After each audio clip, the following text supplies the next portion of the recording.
Okay, welcome to Algorithms Live, and this week we're once again joined with a special guest, Lewin Gan.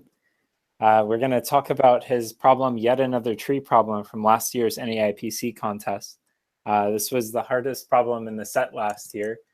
I think only 2 teams solved it. I can't quite remember. But anyway, Lewin, thanks for coming back on the show. Yeah, thanks for having me again. Yeah. So do you want to dive right in and explain what this problem is asking? Okay, yeah, sure. So basically the problem title is yet another tree problem. So I guess the motivation was I saw a lot of tree problems and I wanted to write one myself. So basically you're given a tree and there's weights on each of the nodes and also on each of the edges. So we'll define the cost of a path in the tree to be the sum of the weights of the edges.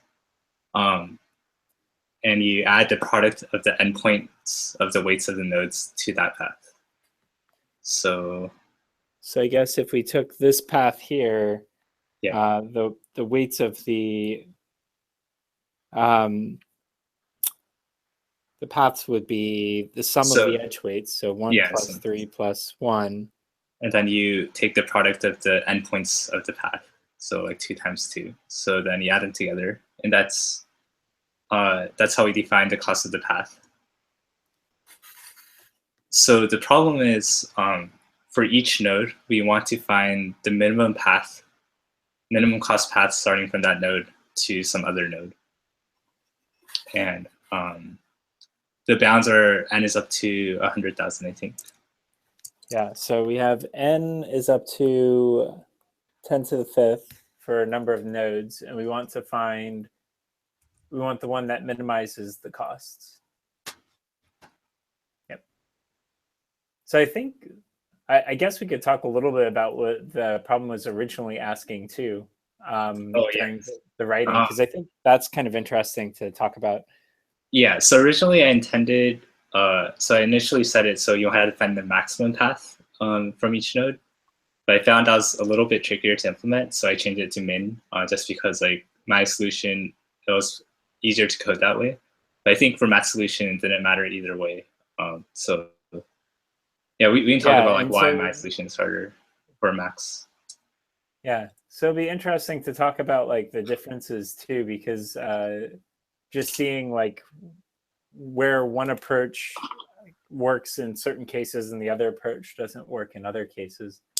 The other thing I'm curious to ask is like, how did you come up with this problem? Like, what was the inspiration? Yeah, so I think I like just recently learned about centroid decomposition, and I saw a few problems about it, and I think there's one problem where I think you do like I don't remember exactly, but then I noticed like you could do like DP like, or you can do some sort of like DFS from like each centroid like naively in a sense. So like I wanted this way to like combine this answers together, and then I thought like, oh, I can like add convex hull optimization to it. So I think I like thought of the solution first and like came up with the problem rather than like notice the problem and then came up with the solution for this particular case. So like I was trying to combine like both centroid decomposition and also convex hull optimization.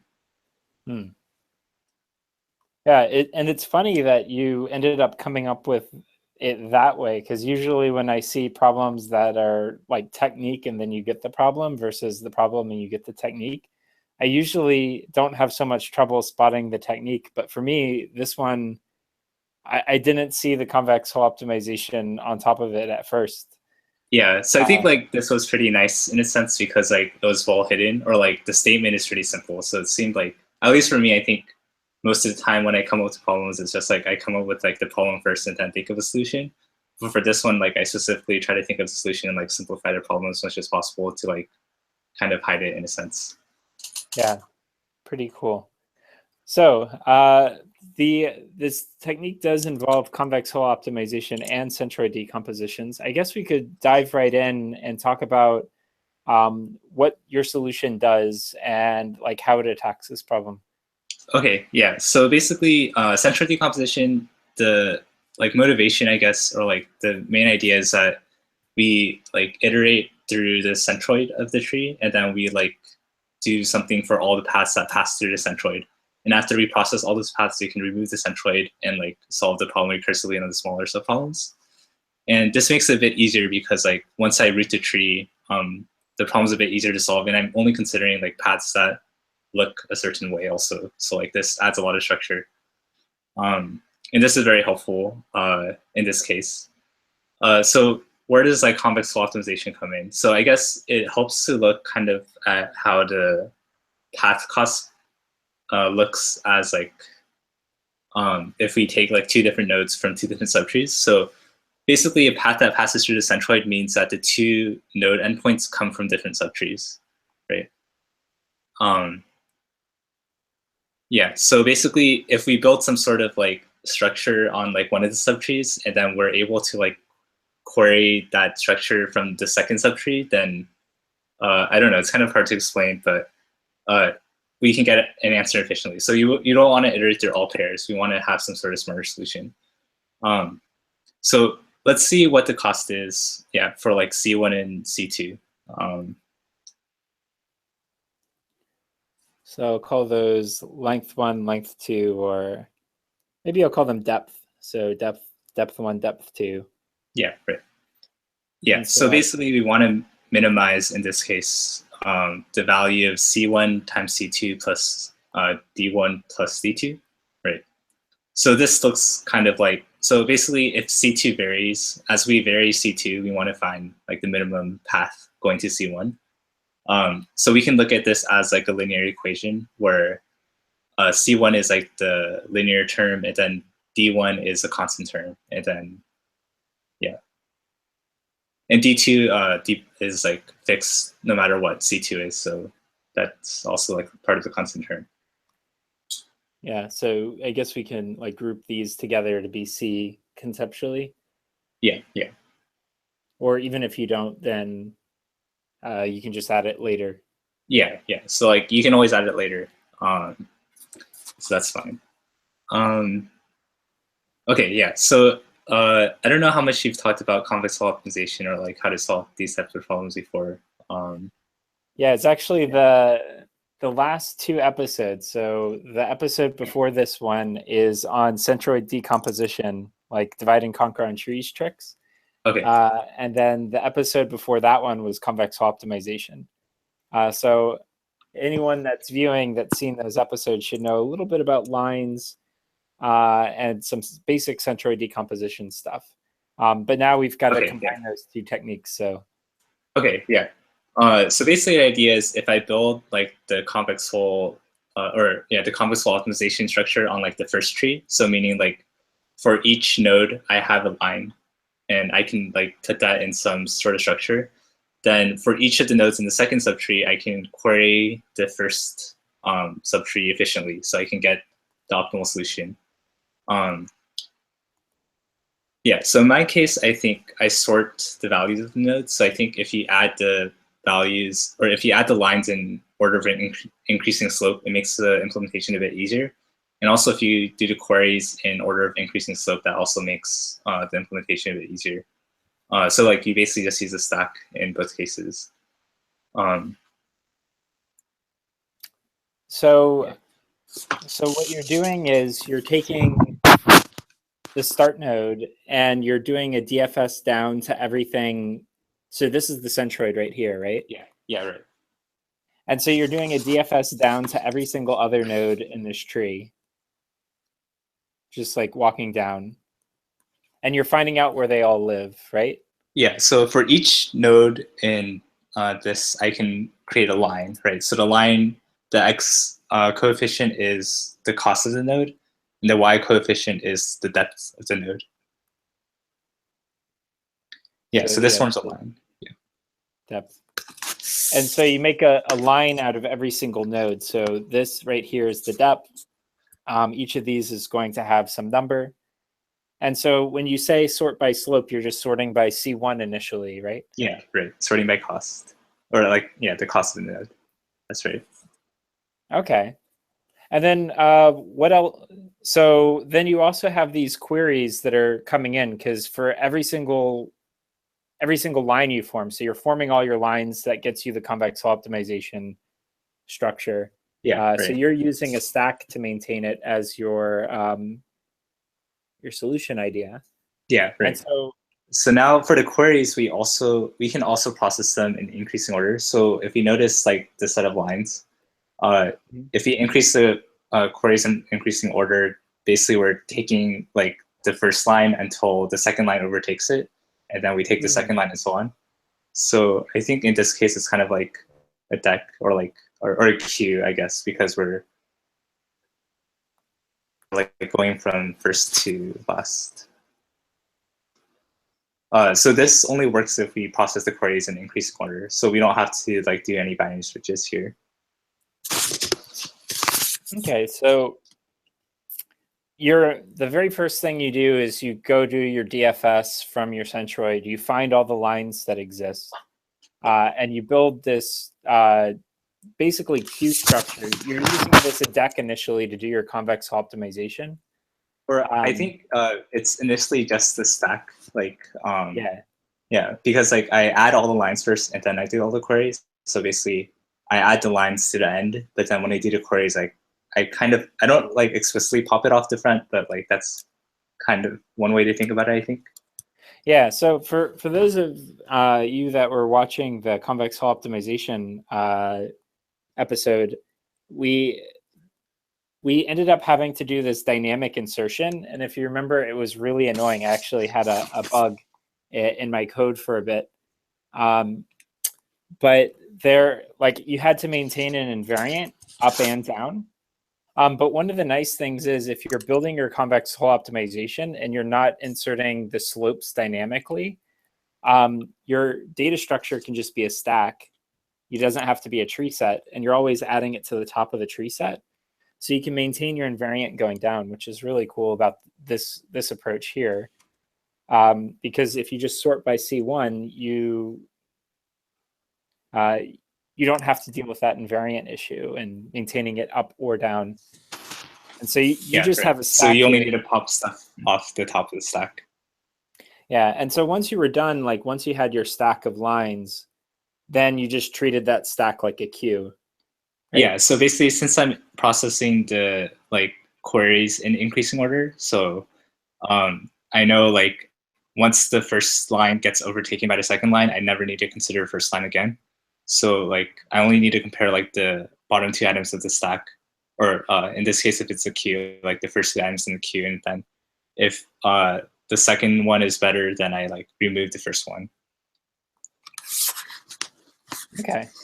Yeah, so that works if I process them in increasing order in this case. So I guess one thing that we can talk about, so you're building this structure over the entire subtree from the centroid, right? Not just like each of these subtrees. Yeah, okay, so I guess, yeah, so basically, since we're doing the min, so okay, this doesn't work if we're trying to do the max, and I can try to explain a bit later, but like the easiest way I thought you can implement this, like, so for absolute correctness, we need to like separate out the subtrees. We need to make sure the path actually goes through the centroid. But in this case, for one thing I'm doing is I'm just putting everything into the centroid, or like the convex hull optimization. And then I'm doing like also the queries on the same thing. So one problem is, okay, like how do I deal with things that like belong in the same like child subtree? So basically, yeah. The case is here's like a subtree out here, and you find a node, it goes up to this piece, and then shares this edge or potentially part of this path, and then goes down to another piece. And we say, aha, we found a path that already exists. So in this case, this path kind of is not a valid path because it uses the edge twice in this case.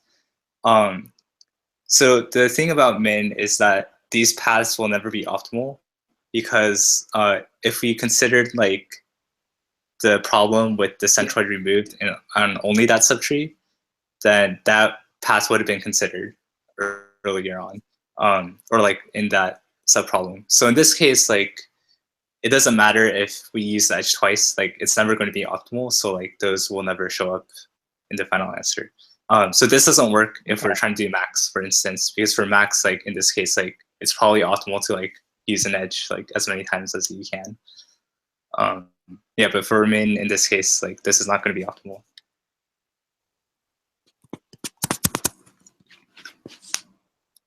Okay, and so what other things should we talk about in terms of your solution?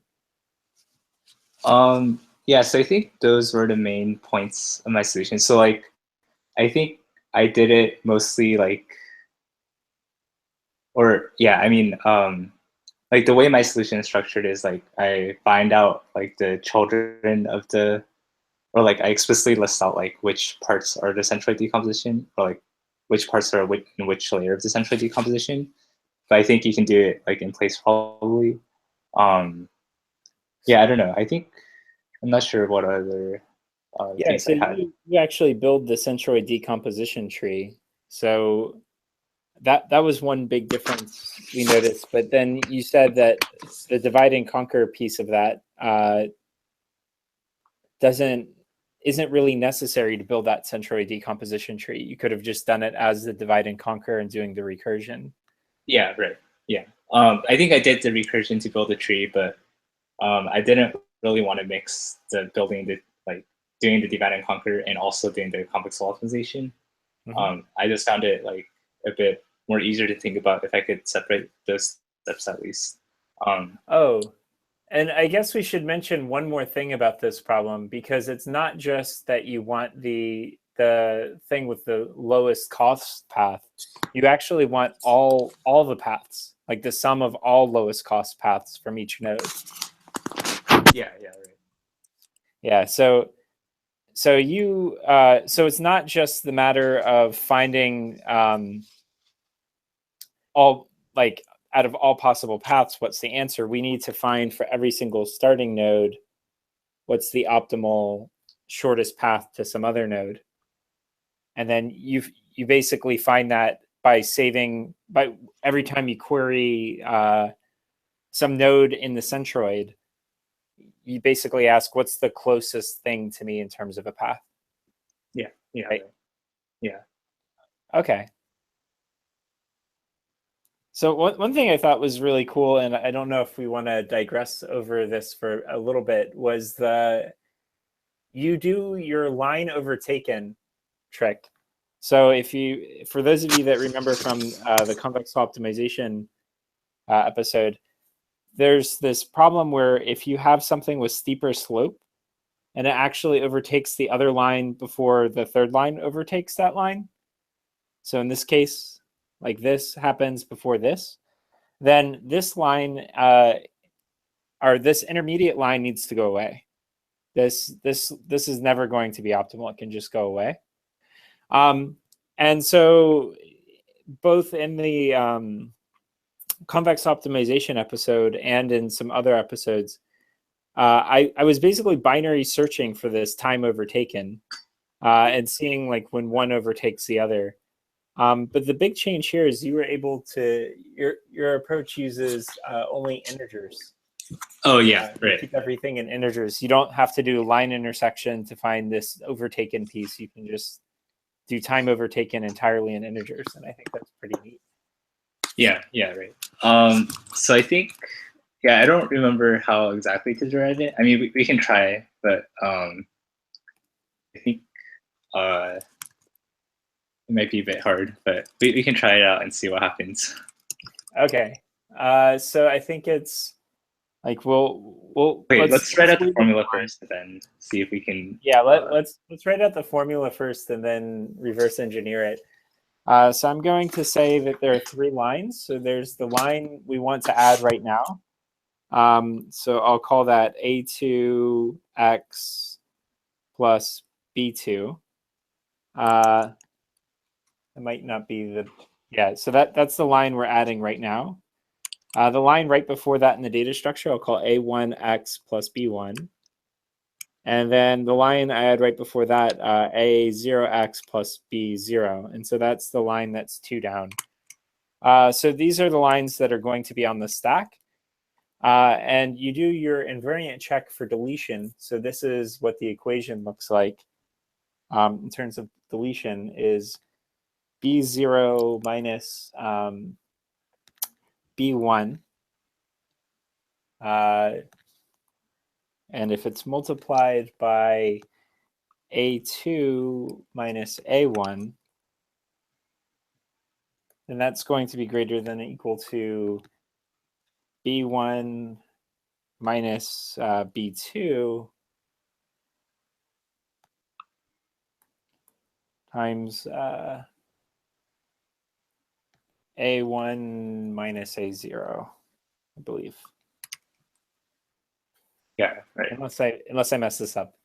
And so this tells you that this intermediate line needs to be deleted. And so this is the invariant we want to maintain. Was when you flip the sign. Yeah, right. Yeah. Okay, and I think the one additional thing is that we need, or in this case, we're doing the min, right? So we need like A2 is less than A1, and that's less than A0, right? Well, it's this way. I actually wrote the numbers backwards, so I have it this way when I translated it. Okay, so A0 is the line that we're adding. Yeah, A2 is the line that we're adding, yeah. And then A0 and A1 are on the stack. Oh, okay. Wait, I think it should be... Oh, the other way around, because... Oh, yeah, so it's funny because I've been drawing the convex hull optimization the wrong way. Yeah. For max, yeah. So for min, the convex hull optimization actually looks like this. Sorry about that, guys. Yeah, so this is minimization problem, not the maximization. So the convex hull is flipped. And actually, when I first solved this problem, I solved the maximization version. And it... so it's just stuck in my head that's the way the lines look, because that's what all my notes look like. But yeah, it's this version. So you actually have the invariant going this way, that this slope is greater than this slope. Yeah, right.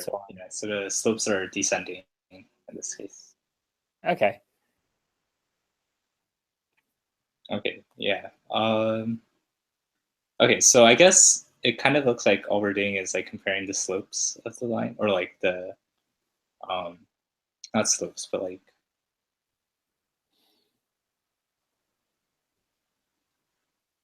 I mean, it kind of looks like the slope formula if we like converted it to like X and Y coordinates. So something like this? Or it would be like B0 minus B1 over A0 minus A1. So B0 minus B1 over like A0 minus A1. And this should be greater than or equal to B1 minus B2 over A1 minus A2. B1 minus B2 over A1 minus A2? Yeah, right. I think that's right, because we flipped like the sign twice, so then the... Yeah, okay. Yeah, so this kind of looks like the slope formula if like A and B were, or like these are points and not lines. Okay. So I think basically, yeah, I don't know exactly how this works. Like maybe you can do some sort of transform and then like see if like the slope is positive or something, or like, yeah, I don't know exactly how this is derived. So. It might actually be point line duality too, because Yeah, I know you can think about in terms of if you have something like AX plus B, if you have a line in that form, you could translate it into a line in form AB.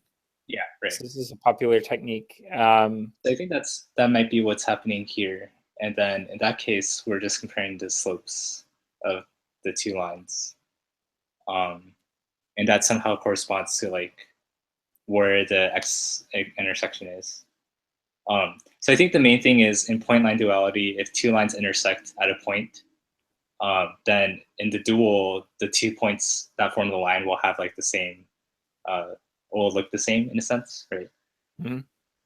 So in this case, what we want to do is we have 3 lines and they intersect at, or we only really care about like 2 points of intersection in this case. And in the dual, if we transform into dual, it's like 3 points, and then we want to make sure like the slope, or in the original problem, we want to make sure that the x coordinates are increasing, right? Like the invariant is maintained. Mm-hmm. But in the dual, basically that means that the slopes of the lines are increasing, I think. Okay. It's a pretty neat dodge too, because then I don't have to do line intersection, and I don't have to keep everything in floating point. Because when I do these, I tend to need that, so I typically skip it by binary search. But I like this overtaken a lot better than binary search. Oh yeah. Yeah, and so you can actually just write out this formula and replace my binary search code for time overtaken with this formula from the last lecture, and see if you can get some of those problems working, which would be kind of neat.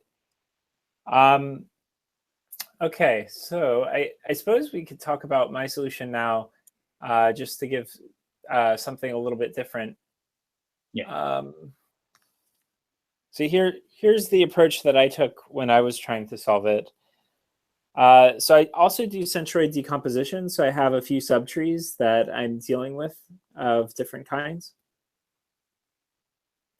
And the difference here is I don't break it into different subtrees. So I actually break it into different subtrees. So here's the centroid. And I do a search on every single subtree, and I get a list of all the path depths. So last time when you saw me do centroid decomposition in last week's episode, I broke everything into path lengths. And that's exactly what I'm doing here in this problem.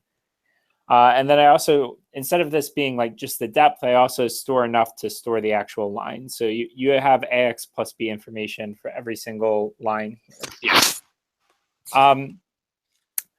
And so what I do is I need to pair them up between different subtrees to ensure that the line goes through the centroid. And so here's what I do is in one of these subtrees, I actually make a convex Hull optimization data structure. Well, I guess it's actually the other way. Yeah, right. So like this. And I build this one. And then I'm going to use it for future queries. I need to support queries of randomly picking an X coordinate and knowing what the minimum possible value I could have for this value of X. So I need to be able to do 2 things very quickly. One, I need to be able to insert lines into this convex Hull optimization data structure very efficiently. So log n per line addition with some amortized cost on top of that. The second thing that makes this a little different than normal convex Hull optimization is at a random time, I need to be able to stab this data structure and know what's the minimum in this convex Hull optimization. And so it turns out I can do both those things. So one of the things that Lewin's solution did is he reordered the queries and other information ahead of time and just dealt with it that way to make the convex Hull optimization easier. I didn't do that.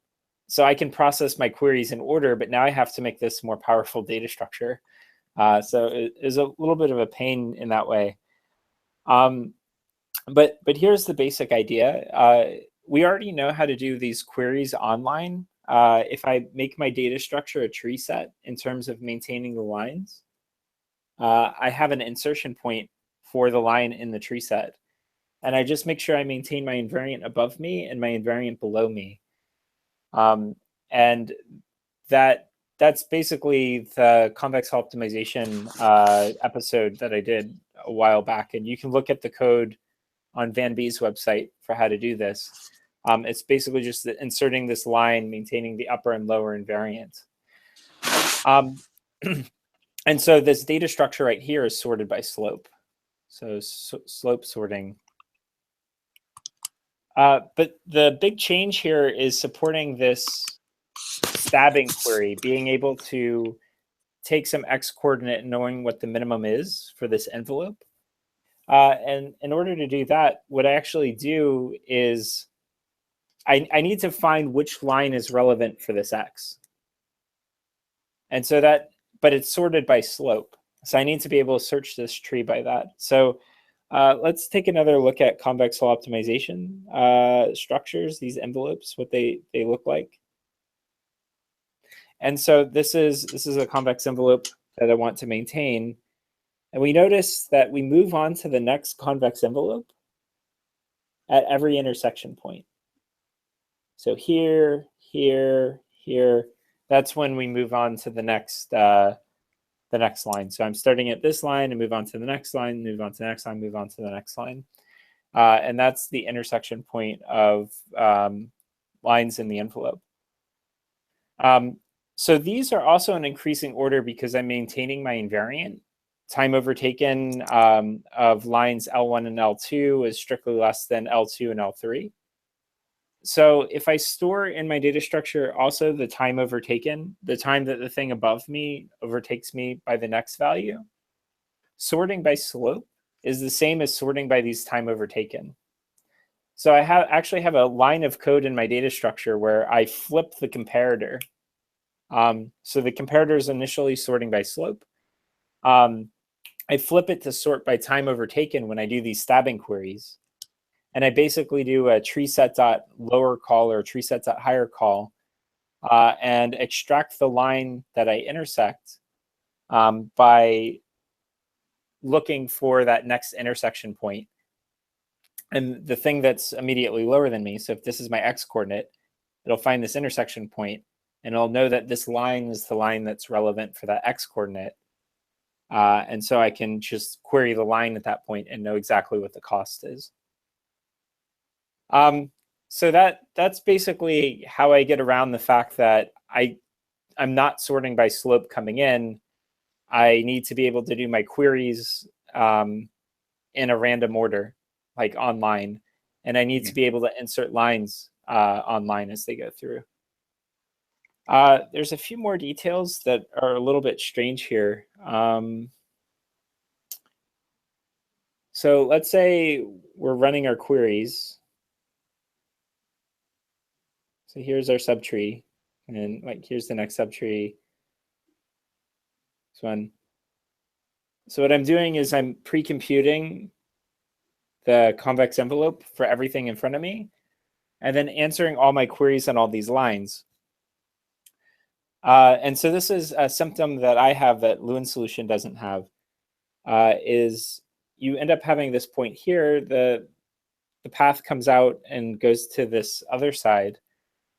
But it only pairs with things behind it in path in terms of the tree.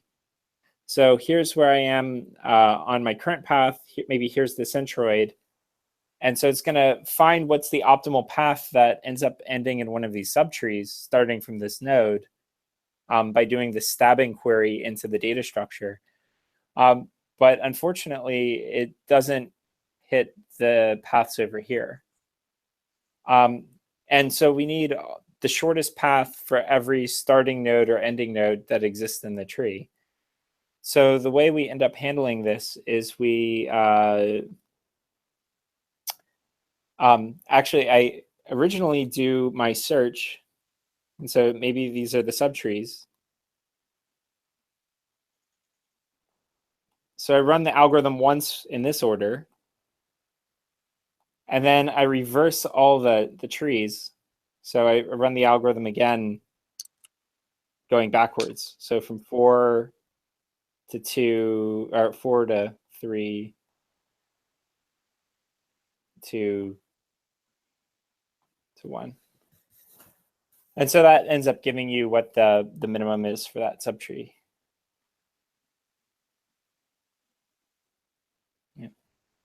Did I leave any details out, Lewin? I think you covered most of them. Yeah, so I think like the main thing is like this approach does work for the max case, right? Because you don't have the problem of like coming back into the same subtree. Yeah, but I think like that was like a good like overview of the solution. Yeah. And I definitely think the other approach is actually a lot simpler to this problem in terms of, like, I feel like this approach is a little more overkill, or you're taking advantage of the structure of that you can get away with sorting by slope, and you can get away with doing the queries in order and processing all that. And so I think yeah, for like the min case at least, I wanted to like I thought the problem was already hard enough, so I didn't want to like force like this type of solution. But like yeah, my solution, I think you can sort things and then notice that like those paths won't be considered like the paths that take like the edge twice. So in that case, that's why I chose to make it min instead of max. Yeah, your solution is also much shorter than mine in terms of that.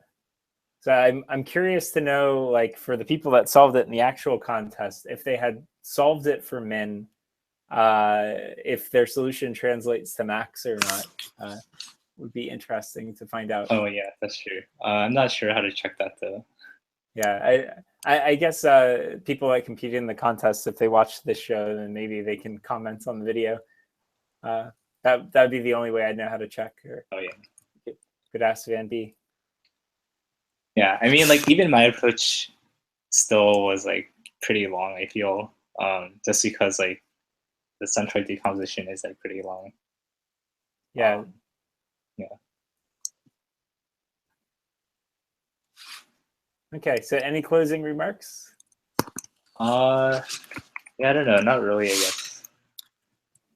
Okay, so I guess I think that's good enough for this week's episode. So next week we'll be back to the usual time. I haven't quite decided what I want to talk about this coming week,